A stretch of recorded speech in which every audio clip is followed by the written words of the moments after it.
A live theater playhouse in Chula Vista says it's getting threats after pledging support to the Black Lives Matter movement.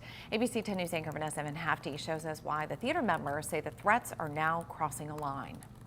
So what do I do? Best thing to do is to wait it out. This onstage playhouse just wrapped this production of All the Timing, a virtual play during the pandemic, proving the show must go on. But offstage, the actors say they're watching their backs after getting violent, profanity-laced hate mail like this. It was a letter that was full of, I guess for the lack of a better word, hate and visceral. It came after the theater put up this marquee in early June following the death of George Floyd Jr. We put our Black Lives Matter poster in the window. We changed our marquee, stating that we're listening because it's time for everybody to listen.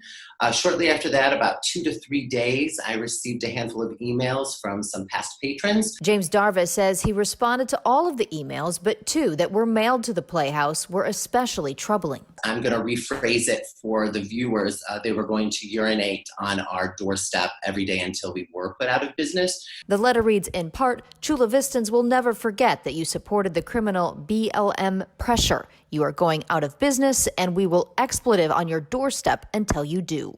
We can't grow empathetically if we argue. So I always generally reach out and ask if they'd like to have a conversation with me. Darvas says there are misconceptions. The Black Lives Matter movement supports equality. They do not support criminal activity. The theater has met with the Chula Vista Police Department and will continue to be vigilant and welcome open dialogues. Our goal is to have conversations. Vanessa Van Hafty, ABC 10 News.